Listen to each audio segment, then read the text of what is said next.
Pote de Schrödinger. Até abrir, você não sabe se tem sorvete ou feijão. Pratos de Schrödinger estão quebrados e ao mesmo tempo não estão quebrados até que você abra a porta. Oi, sumidos! Vamos continuar falando sobre física quântica, nossa história. E hoje eu vou chegar no famoso gato de Schrödinger. Schrödinger, eu não sei falar isso. Vou pesquisar aqui. Schrödinger. Enfim, xoxô pros íntimos. E já falei muitas vezes aqui sobre a dualidade onda-partícula das coisas. Então a luz tem uma dualidade onda-partícula, os elétrons têm uma dualidade onda-partícula, e isso já foi bem determinado. Acontece que a física, ela quer descrever a natureza. Então, ok, um elétron, por exemplo, ele tem uma dualidade onda-partícula. Mas como é essa função de onda que descreve o elétron? Então, foi aí que entra xoxô. Xoxô, ele faz uma extensão da equação de de Broglie. A equação de de Broglie é aquela que relaciona comprimento de onda, que está relacionado à onda, com momento, que está relacionado à massa e velocidade de uma partícula. Então ele faz uma extensão dessa equação de de Broglie e ele chega nesse negócio aqui. Uma matemática super chata, assim, avançada. E a função de onda é dada por esse psi, que é esse negocinho que parece um cálice. O psi. Ó, algumas coisas vocês já conseguem entender sobre essa equação. Esse Hzinho é a tal da constante Planck, que eu já falei aqui várias vezes. Ele tem cortadinho porque ele é sobre 2π, mas é a constante Planck. É o psi, que é a função de onda. E esse i, vocês lembram lá da matemática que o i é um número complexo?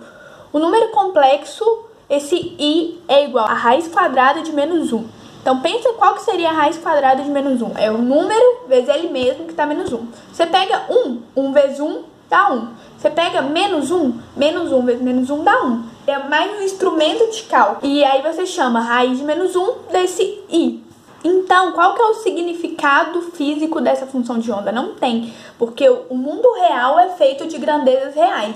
Esse izinho, essa função de onda, é mais um instrumento de cálculo. Ela não pode ser medida por qualquer instrumento físico. Não tem significado essa função de onda. Ela é abstrata, mas ela tem toda a informação do sistema. Aí, depois veio um tal de Max Born, e ele viu que se você pegasse esse psi e elevasse ao quadrado, você tinha a probabilidade de encontrar a partícula. Então, π ao quadrado, ele te dá uma nuvem de probabilidades. Por exemplo, essa imagem aí seria alguns orbitais do átomo de hidrogênio.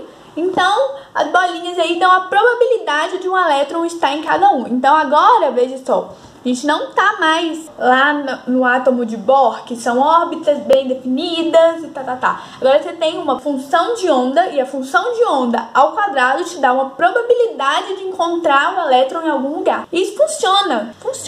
E assim, essa ideia pode parecer meio absurda, mas se a gente pega física clássica, tem alguns modelos que são análogos a isso. Por exemplo, temperatura. Qual que é a definição de temperatura? Você pega, por exemplo, que esse quarto tem partículas, tem o ar, tem um monte de partículas. A gente fala que a temperatura está relacionada à energia cinética média de cada partícula. Então tem uma distribuição lá e tal. Mas assim, em média, as partículas aqui estão com essa energia, então a temperatura é tal.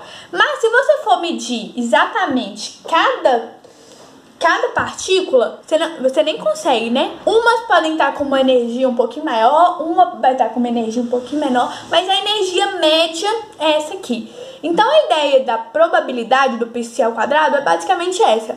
Você tem uma probabilidade de encontrar elétrons aqui, uma probabilidade aqui, mas se você for saber exatamente onde cada elétron está, assim como saber a energia de cada partícula do ar, é impossível. E aí que vem o gato de xoxô. O gato de xoxô é um experimento mental proposto por xoxô, que na verdade ele queria criticar algumas interpretações da mecânica quântica. A ideia dele é, basicamente, você coloca um gato dentro de uma caixa e junto com ela uma substância um veneno que mataria um gato, dependendo de uma substância lá, se ela decaísse ou não. Se a substância decaísse, acionava o martelo e o martelo lançava o veneno e o gato morria. Se a substância não decaísse, o martelo ficava paradinho e o gato não morria.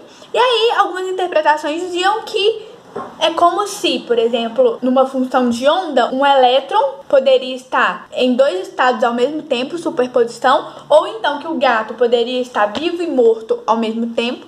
Só que, na verdade, o que Xoxô interpreta, e na mecânica quântica é uma questão muito de interpretação de questões filosóficas, é que, na verdade, o que você tem é a probabilidade de, por exemplo, o gato estar vivo ou morto. Você faz o experimento muitas vezes. Aí você sabe que tem uma probabilidade de 50% do gato estar vivo e 50% do gato estar morto.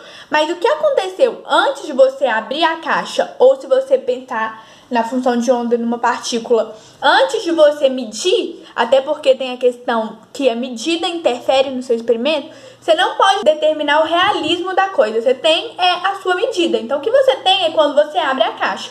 O que tem antes da caixa, a gente não sabe.